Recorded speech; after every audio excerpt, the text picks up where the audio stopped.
और किस्सा कुर्सी का में आज हम आपको लेकर चलते हैं छतरपुर जिले की बड़ा मलहरा सीट पर।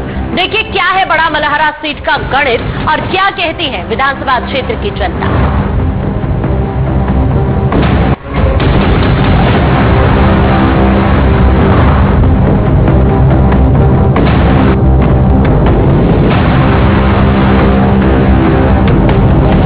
किस्सा कुर्सी का कौन बनेगा एमएलए, इस कार्यक्रम में आपका स्वागत है।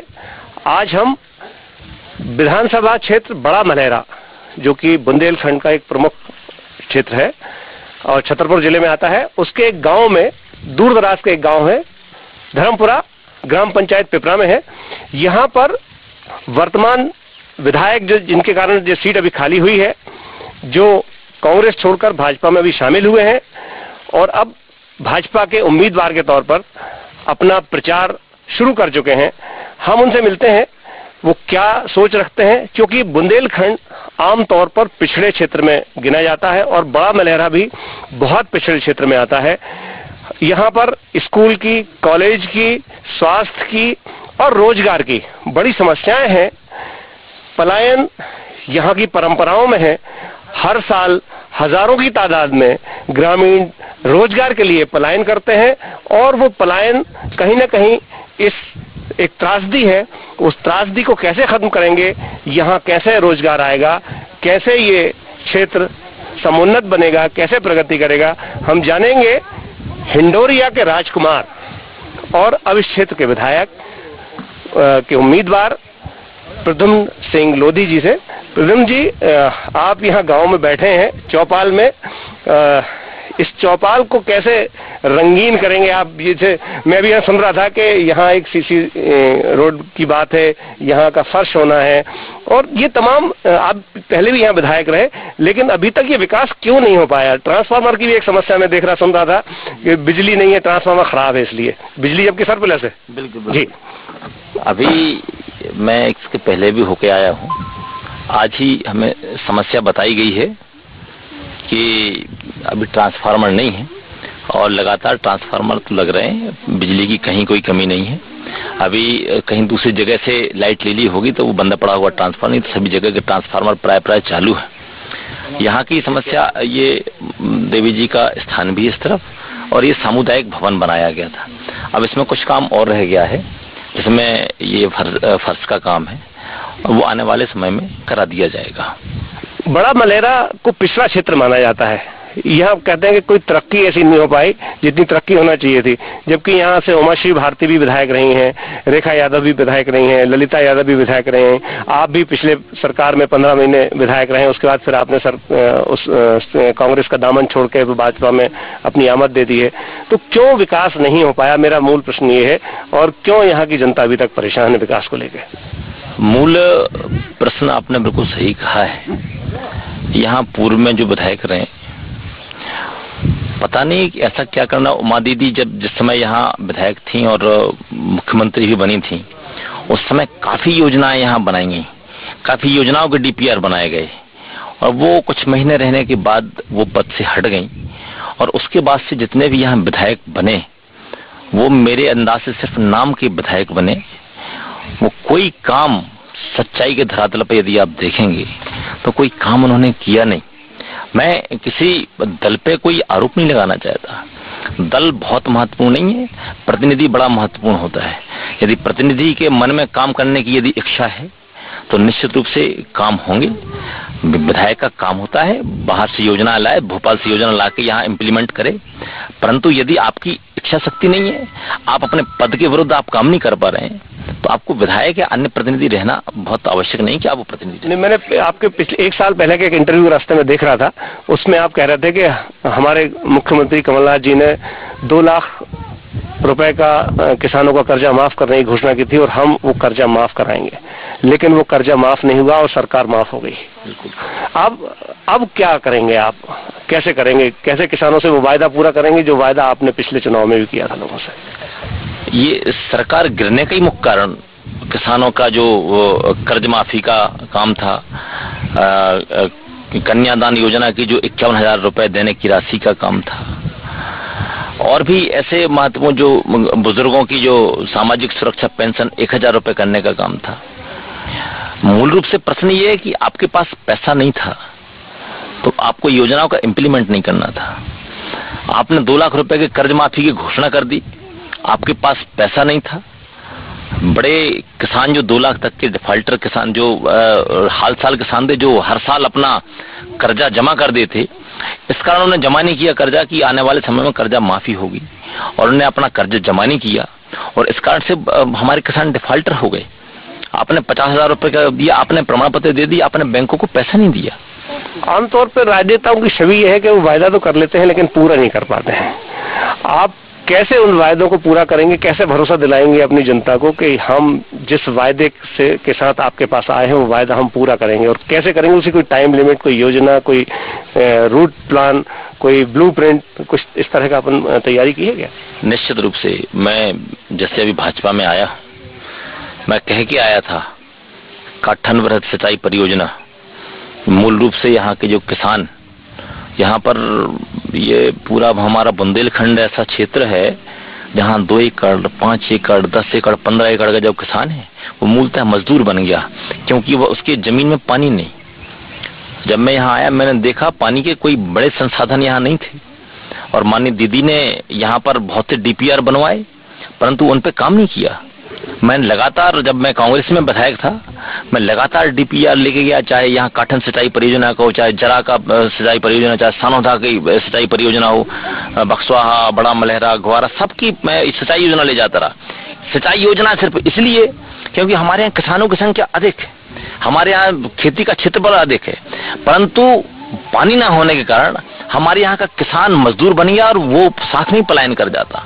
इसकी आपके मूल में तो बीजेपी रही है, फिर आप बीच में बीजेपी छोड़ के कांग्रेस में क्यों चले गए थे, और फिर अब क्यों वापस आए? वो एक राजनीतिक उस समय संक्रमण था और कहीं कोई परेशानी थी मुझे वहाँ नेताओं के कारण, इसलिए मूल रूप से मैं भाजपा छोड़कर कांग्रेस में आया था। परंतु जब यहाँ देखा कि नेता आपस में ही लड़ रहे हैं, विकास के लिए हम लोग जब जाते माननीय मुख्यमंत्री के पास तो चलो चलो कह के निकाल देते, और कुछ मंत्रियों का रैकेट बन गया था कि एक निश्चित मंत्रियों के यहाँ काम होंगे, बाकी हम तो छोटे विधायक थे।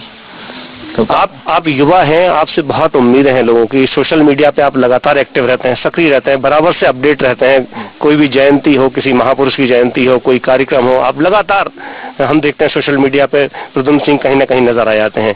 वो सक्रियता पूरे साल, पूरे समय क्षेत्र में दिखेगी, इसकी कैसे गारंटी आप दे पाएंगे? अभी 1.5 साल हुआ है, 1.5 साल में यहाँ के लोग जो खड़े हैं ये बताएंगे 1.5 साल में, पूरा 1.5 साल की 1.5 साल में यहाँ रहा हूँ, मैं यहाँ से गया नहीं हूँ। इसी बात की सक्रियता का ये प्रमाण देंगे, यहाँ के लोग देंगे प्रमाण।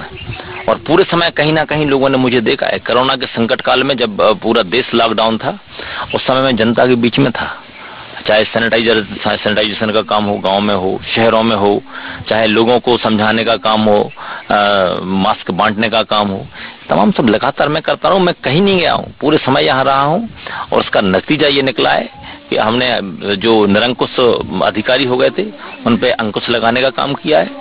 बहुत से लोग जो मुख्यालय पर नहीं रहते वो मुख्यालय पर रहने लगे और लोगों के सुचारू रूप से काम चलने लगे। बुंदेलखंड की सबसे बड़ी समस्या है पलायन, कैसे रुकेगा ये? मूल रूप से यहाँ रोजगार मिले, युवाओं को रोजगार मिले। युवाओं को रोजगार कैसे मिले, इसके लिए हमने योजना बनाई। हमने अपने क्षेत्र में बैठ के रोड मैप तय किया। हमारे यहाँ बंदर प्रोजेक्ट, डायमंड प्रोजेक्ट है, जेम क्वालिटी का सबसे शानदार एशिया का हीरा हमारे यहाँ निकलता है। अभी उसकी नीलामी 1000 करोड़ की। अभी माननीय मुख्यमंत्री जी यहाँ आए द, हमने उनको निवेदन किया था कि बड़ी परियोजना है, कुछ स्वीकृतियां शेष रह गई हैं। आने वाले समय में हमारे जो युवा यहाँ खड़े हैं उनको 75% उसमें रोजगार दिया जाए। 75% हमारे क्षेत्र के बलहरा विधानसभा के लोग ही उसमें रोजगार करेंगे, इस बात की गारंटी माननीय। ये वायदा कहीं चुनावी तो नहीं रह जाएगा? कोई वायदा चुनावी नहीं, हम काम नहीं करने देंगे। हमारे क्षेत्र में कंपनी, हमारे क्षेत्र में हीरा हमारे यहाँ से निकल रहा है, तो हमारी लोग काम करेंगे। रास्ते में मैं देख रहा था एक सागर करके जगह, वहाँ सॉफ्ट स्टोन होता है, उसकी सॉफ्ट स्टोन जो है वो विदेशों में जाता है, लेकिन बुंदेलखंड को उसका कोई फायदा आज तक नहीं मिला।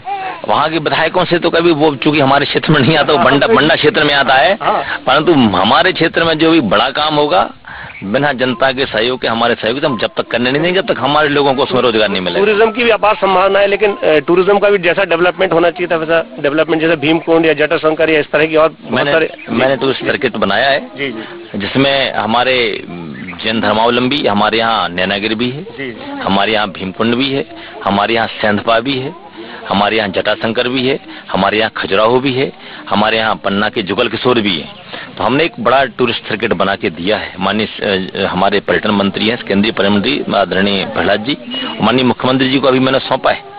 और हम चाहते हैं कि जब टूरिस्ट यहाँ आए तो वो नैनागिरी भी देखें, हमारा जटाशंकर भी देखें और भीमकुंड भी देखें, सेंधपा भी देखें, खजुराहो भी जाएं और पन्ना भी जाएं। और ये पूरा टूरिस्ट सर्किट बना के दिया है। इसमें हेलीकॉप्टर भी एंगेज करने की बात कही गई है। बड़ा मलहरा के लिए सबसे बड़ी सौगात आपकी क्या? क्योंकि अब जब आप चुन के आएंगे, आप अभी टिकट आपको मिलना है, औपचारिक घोषणा उसकी शेष है, अभी चुनाव की तिथियां भी होना है और आपको ये भरोसा है कि आप पुनः जीत के आएंगे। सबसे बड़ा क्या प्लान है आपका? सबसे बड़ी सौगात क्या देना चाहेंगे इस क्षेत्र को? अब हमारे 3-4 बड़ा हमारा जो सपना है, हमारे यहाँ ये पूरा क्षेत्र है जो किसानों से भरपूर क्षेत्र है। हम चाहते हैं हमारे यहाँ एग्रीकल्चर महाविद्यालय बने। उसके लिए माननीय मुख्यमंत्री जी ने कहा है और आने वाले समय में कृषि महाविद्यालय हम यहाँ चाहते हैं कि वो बन जाएगा। तो हमारे क्षेत्र के युवा किसान हैं, जो बच्चे पढ़ रहे हैं, वो यदि कृषि के बारे में पढ़ेंगे तो निश्चित रूप से जो कृषि को फायदे का धंधा हम कहते हैं कैसे बनाएंगे, मूल रूप से ये हमारे क्षेत्र में घुआरा नगर परिषद है, वहाँ पर हमारे कॉलेज अभी तक नहीं था। उसके लिए माननीय मुख्यमंत्री जी ने बोल दिया है, वो काम हो जाएगा। और मूल रूप से 2-3 हमारी सिंचाई परियोजनाएं हैं। आज ये कठिन परियोजना यहाँ के लिए हो गई और 2 परियोजनाएं हमारी बक्सवाहा ब्लॉक के लिए है। 2 परियोजनाएं यदि वहाँ हो जाएंगी, एक परियोजना ये हो गई। इसके पहले हमारे घुआरा सेक्टर में 6 तालाब जो चंदेरी कालीन तालाब है, उनमें पानी बाकायदा रहता है और बीला डैम से उनमें पानी आता है। अच्छा, एक राजनीतिक सवाल पूछूं आपसे। बिल्कुल। एक बगावत हुई और सिंधिया के समर्थक काफी सारे विधायक एक साथ बीजेपी में आ गए। उन्होंने विधायकी भी छोड़ दी और पार्टी भी छोड़ दी। आप कुछ देर से आए, वजह जान सकते हैं क्या? वजह कुछ नहीं, मैं कांग्रेस के साथ था। कांग्रेस के मित्र हमसे कहते, लोगों से चर्चा कर रहे हैं कि मैंने लोकतंत्र की हत्या कर दी, मैं पैसे लेके आ गया, कई प्रकार की बातें कर रहे हैं। परंतु मित्रों को मैं ये कहना चाहता हूँ, मैंने कहीं आपकी सरकार गिराने में किसी का सहयोग नहीं दिया। मैंने कांग्रेस की सरकार गिराने में सहयोग नहीं किया। यदि मैं चाहता तो राज्यसभा के चुनाव में बदल भी सकता था, परंतु मैं यदि वोट दिग्विजय सिंह को नहीं देता तो आज राज्यसभा के सांसद नहीं होते। परंतु मैंने वोट उस समय उनको दिया। परंतु अब चूंकि उनमें युवा नेतृत्व खत्म हो गया, राजनीतिक जो उनकी महत्वाकांक्षा इतनी ज्यादा है अंदर बड़े नेताओं में कि छोटा जो नेता है वो पिस रहा है, कोई काम नहीं कर पा रहा। बहुत से विधायक अभी आने वाले समय में आप देखेंगे, बहुत से विधायक छोड़ के आने वाले। ऐसा? बिल्कुल, आप कम से कम 5 विधायक अभी लाइन में। मतलब चुनाव के पहले आ जाएंगे ऐसा, या बाद में आएंगे? इसके बाद ही आने वाले हैं। अच्छा, नहीं तो संपर्क में? हाँ, हमारे संपर्क में है। वो लगातार कह रहे हैं हमें जाना है, उनका दम घुट रहा है वहाँ। मूल रूप से वहाँ नेतृत्व की कमी है। युवाओं को कोई वहाँ कोई बड़ा राजनीतिक पद नहीं दिया गया। जैसे युवा पूरे 70 साल से ऊपर के लोग काम कर रहे हैं, एक भी युवा आप चेहरा नहीं देखेंगे वहाँ। युवा चेहरा को काम दिया गया है ना, युवा और दिग्विजय सिंह है। हाँ, वही 70 साल के युवा काम कर रहे हैं इस समय। युवाओं के हाथों में रोजगार देने का काम उन्होंने नहीं किया है। और हमारे पूरे देश में हाँ 55 वर्ष के युवा राहुल गांधी भी हैं। और मैं तो चाहता हूँ, मतलब पूरे हमारे देश के अंदर 70% युवा हैं। यदि आप युवाओं को काम में नहीं लगाएंगे, युवाओं को आप रोजगार नहीं देंगे, आपकी पार्टी चलेगी कैसे? युवाओं को रोजगार नहीं देंगे, पार्टी चलेगी कैसे? बड़ा मलहरा का विकास कैसे होगा? पलायन कैसे रुकेगा?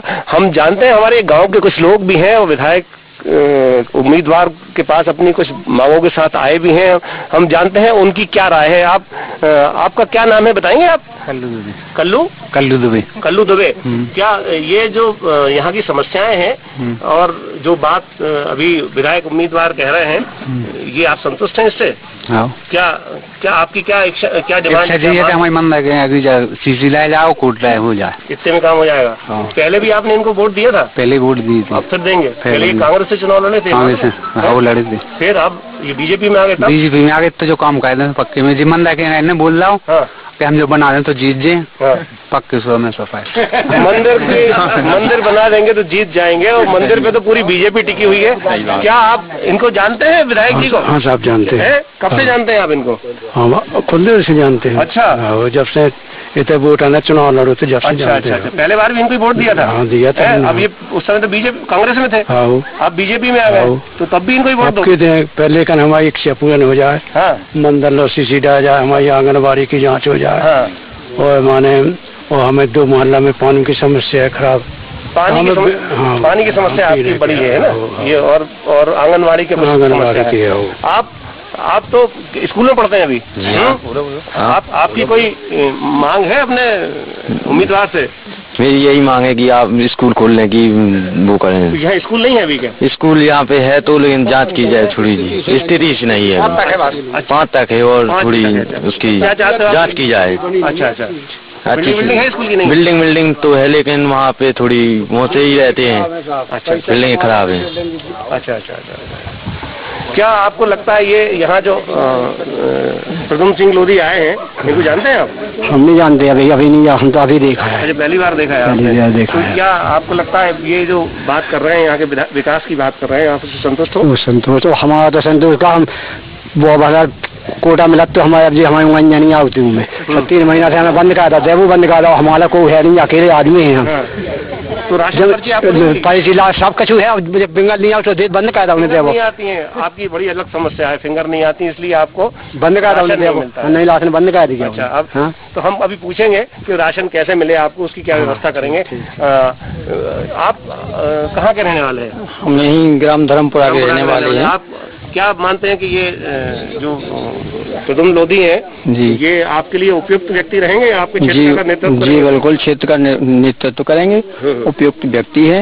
और हमारे यहाँ जो गांव की समस्याएं हैं इस पे हम आशा रखते हैं कि पूर्ण रूप से वो ध्यान देंगे और काम करेंगे, तो जनता भी उनको पूरा सहयोग करेगी। जनता भी उनको सहयोग करेगी, तब करेगी कि जब वो गांव की बातों पर ध्यान देंगे, गांव की समस्याओं का निराकरण करेंगे। एक बार फिर से हम पूछ लें कि हमारे बीच में कुछ लोगों ने कहा कि साहब हमारी जो कुछ समस्याएं हैं उनको आप कैसे पूरा करेंगे। एक ने बताया कि हमको हमारे फिंगरप्रिंट नहीं आते इसलिए हमको अब राशन नहीं मिलता है, वो समस्या कैसे हल होगी?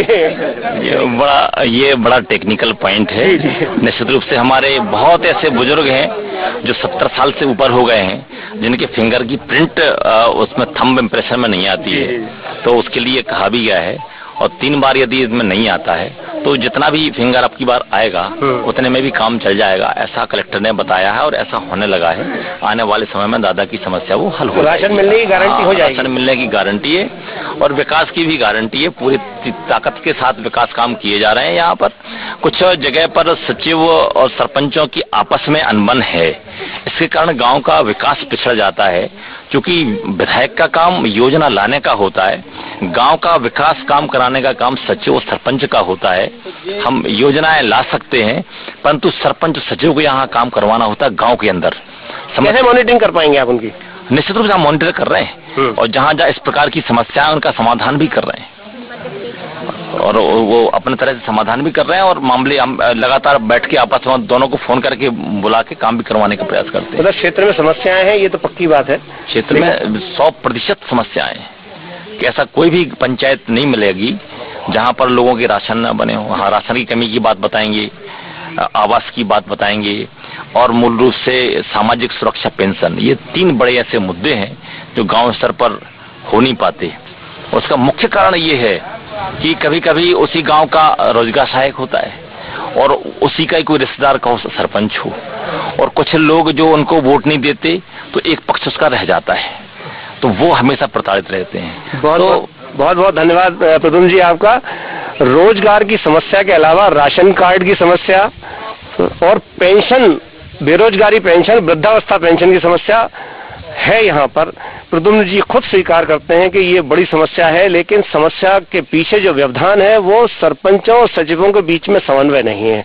हमारी कोशिश रहेगी कि हम मॉनिटरिंग करेंगे और इन समस्याओं का समाधान करेंगे और जो हम वायदा यहाँ करके जा रहे हैं वो वायदा गांव वालों से पूरा करेंगे और जब पूरा करेंगे तो लोग हमको चुनेंगे, ऐसी उनकी उम्मीद है।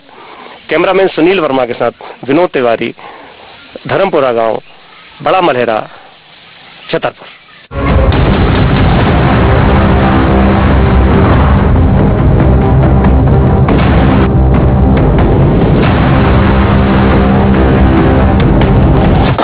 इस समय बड़ा मलहरा विधानसभा क्षेत्र के मुख्यालय बड़ा मलहरा के मुख्य जगह बस स्टैंड पर है।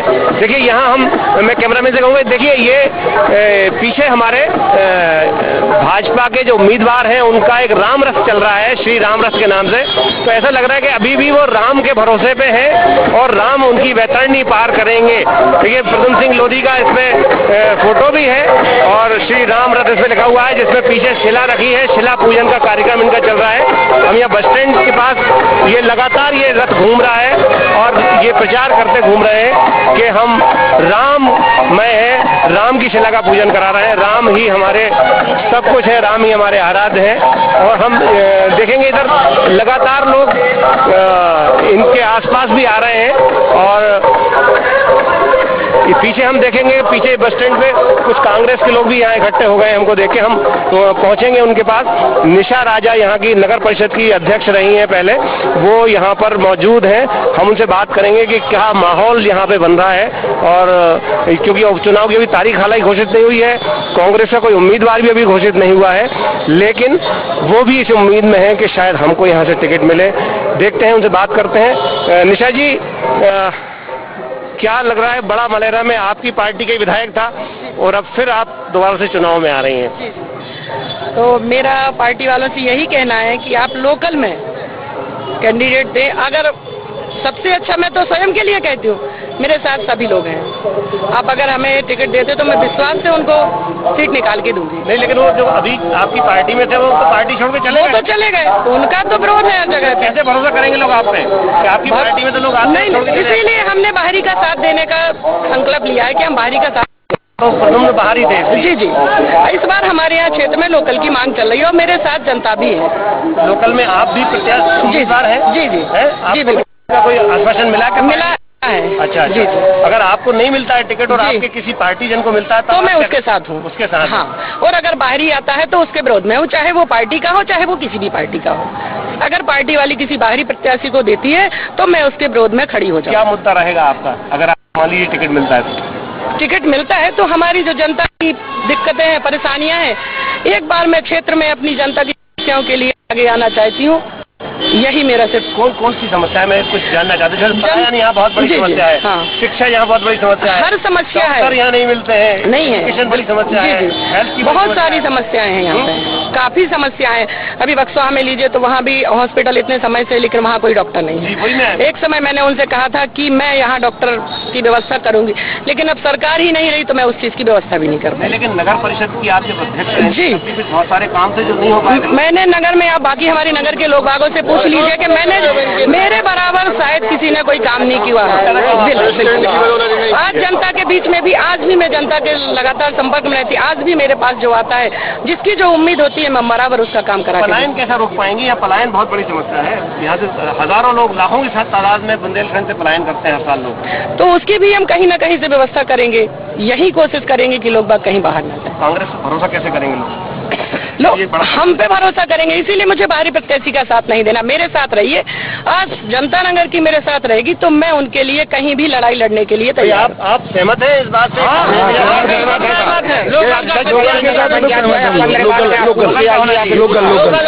और जो अभी पहले यहाँ विधायक थे प्रद्युम्न सिंह, वो लोकल के नहीं थे?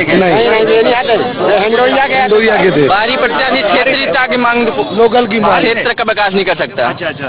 तो नहीं, लेकिन वो तो ये कह रहा है कि मुझे काम करने का मौका ही नहीं दिया। मौका तो मिला है, खूब दिया, मैंने दिया है।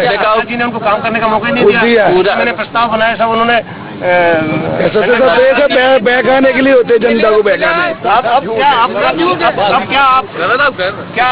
क्या उम्मीद करते हैं? अब ये टिकाऊ नहीं, टिकाऊ चाहिए यहाँ। टिकाऊ नहीं, टिकाऊ चाहिए। टिकाऊ चाहिए। कौन है? वो तो सब बोलते हैं 35 करोड़ रुपए लिए। नहीं से पूछो कैसे बिक गए। अच्छा, प्रद्युम्न सिंह से पूछो, हम उन्होंने कहा तो कैसे बिक गए, पैसा ले ले तो बिक गए। हम लोगों ने तो जिता के पहुंचा था। तो आपके कुछ काम वाम हुए पिछले 1.5 साल में? नहीं आएगा काम है बहुत, क्योंकि ये बड़ा पिछड़ा इलाका कहलाता है बुंदेलखंड का। विकास कैसे हो पाएगा? सरकार भी बीजेपी की हो गई, कांग्रेस सरकार भी नहीं रही। सरकार अब नहीं रहेंगे। अबे जो चुनाव होने से कांग्रेस की। बिल्कुल, ऐसा भरोसा है आपको? यही भरोसा बनने के वो तो बिल्कुल कांग्रेस की सरकार। क्या आप क्या ये जी विधायक विदेशी नहीं चाहना, परदेशी के पे इस बात से आप सहमत हैं कि लोकल के विधायक होना चाहिए? सहमत है, लोकल प्रत्याशी ही सबसे बड़ा मुद्दा है।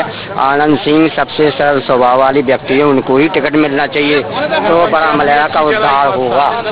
अपना प्रत्याशी कैसा अच्छी चलाई आनंद सिंह ने, नगर पंचायती बहुत अच्छी चलाई। आनंद सिंह जैसा हो, नारे लगा रहे हैं अपना प्रत्याशी कैसा हो, आनंद सिंह जैसा हो। आनंद सिंह के लिए, आनंद सिंह यहाँ कांग्रेस के बड़े कार्यकर्ता हैं। निशा राजा जी जो है यहाँ उनकी पत्नी है, जो नगर परिषद की अध्यक्ष भी रही हैं, तो उनको लेके आप लोगों में है कि बाहरी नहीं चाहिए, स्थायी चाहिए। बाहरी नहीं चाहिए, स्थानीय चाहिए और स्थायी चाहिए। उससे अच्छा कोई व्यक्ति भी नहीं है यहाँ पर बड़ा।